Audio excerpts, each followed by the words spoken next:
Cina dan Prancis menyepakati sejumlah kerja sama baru pada pertemuan antara Presiden Prancis Emmanuel Macron dan Presiden Cina Xi Jinping di Beijing, Kamis, 4 Desember 2025. Kesepakatan tersebut diteken dalam rangkaian kunjungan Macron selama 3 hari yang dimulai pada Rabu, di tengah meningkatnya gesekan diplomatik antara kedua negara. Pertemuan ini menjadi salah satu momen penting dalam hubungan Beijing-Paris, terutama karena banyak isu yang selama setahun terakhir menimbulkan perbedaan pandangan, mulai dari ketidakseimbangan perdagangan hingga perang yang berkepanjangan di Ukraina. Gesekan diplomatik dan ketimpangan perdagangan.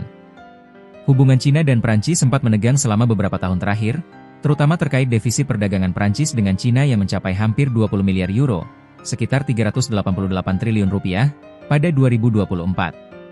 Ketidakseimbangan ini mendorong pemerintah Prancis untuk meminta Beijing membuka akses pasar lebih luas bagi produk-produk Eropa. Selain isu perdagangan, situasi geopolitik seperti konflik Rusia-Ukraina juga berkontribusi menambah gesekan antara kedua negara.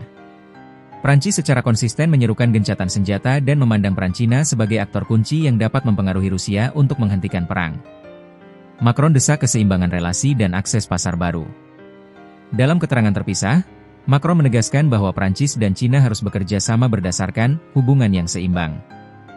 Ia meminta Beijing mendukung upaya diplomatik internasional untuk meredakan konflik di Ukraina. Di sisi perdagangan, Macron menyambut baik sinyal positif dari Xi Jinping yang disebut bersedia memperluas akses pasar Cina bagi produk-produk Prancis, khususnya produk pertanian seperti anggur, daging babi, unggas, dan daging sapi. Pembukaan akses ini diharapkan dapat membantu mengurangi defisit besar dalam perdagangan bilateral.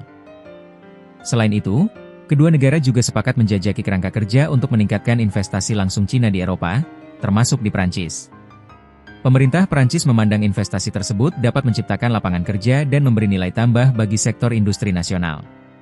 Kesepakatan di sektor energi, pertanian, pendidikan, dan lingkungan. Terlepas dari friksi yang muncul sebelumnya, Macron dan Xi menandatangani sejumlah kesepakatan lintas sektor. Kerjasama itu mencakup energi, pertanian, pendidikan, hingga perlindungan lingkungan.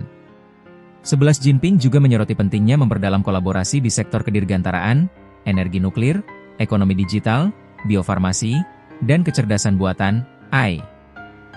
Bidang-bidang tersebut dianggap strategis untuk memperkuat posisi kedua negara dalam kompetisi teknologi global yang terus berkembang. Kerjasama di sektor energi nuklir dan kedirgantaraan menjadi salah satu sorotan karena kedua negara memiliki pengalaman panjang dalam proyek-proyek besar di sektor tersebut. Prancis sebagai penstabil hubungan Uni Eropa-Cina. Pengamat hubungan internasional melihat kunjungan Macron memiliki dimensi politik yang lebih luas. Daniel Balas, peneliti di S. Rajaratnam School of International Studies, Singapura, menilai bahwa pertemuan ini mencerminkan ambisi Paris untuk berperan sebagai kekuatan penstabil dalam hubungan Uni Eropa, UE, dengan Cina. Menurut Balas, hubungan yang baik antara Paris dan Beijing memberi Cina teman yang berpengaruh di dalam UE, terutama saat Brussels merumuskan kebijakan yang berdampak langsung pada kepentingan Cina. Hubungan bilateral sempat diwarnai ketegangan ketika Macron mendukung keputusan UE untuk mengenakan tarif pada kendaraan listrik buatan Cina. Beijing kemudian membalas dengan menetapkan persyaratan harga minimum bagi produsen minuman konyak Prancis.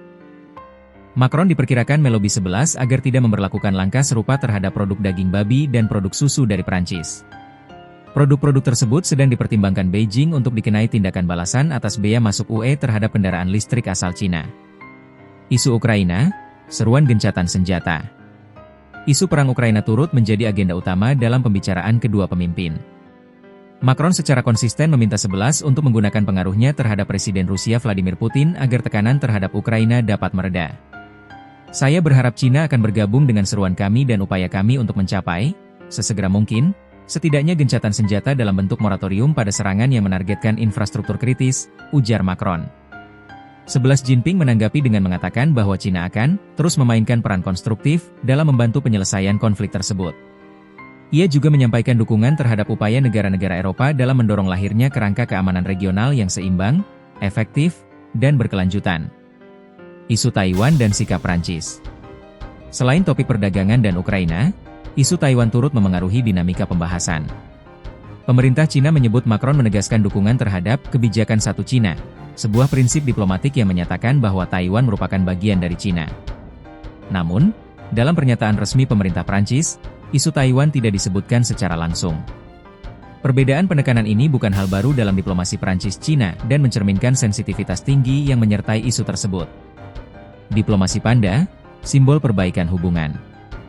Dalam agenda lanjutan kunjungan, Macron dan 11 dijadwalkan menuju Chengdu, salah satu pusat konservasi panda raksasa di Cina. Diplomasi panda telah lama menjadi simbol hubungan persahabatan Beijing dengan berbagai negara. Bulan lalu, Prancis mengembalikan sepasang panda yang telah tinggal selama 13 tahun sebagai pinjaman dari Cina. Pengembalian itu justru dianggap sebagai bagian dari penataan ulang hubungan bilateral, bukan tanda perselisihan. 11 Jinping mengumumkan bahwa Cina dan Prancis telah mencapai kesepakatan baru terkait perlindungan panda, menandai babak baru kerja sama konservasi kedua negara.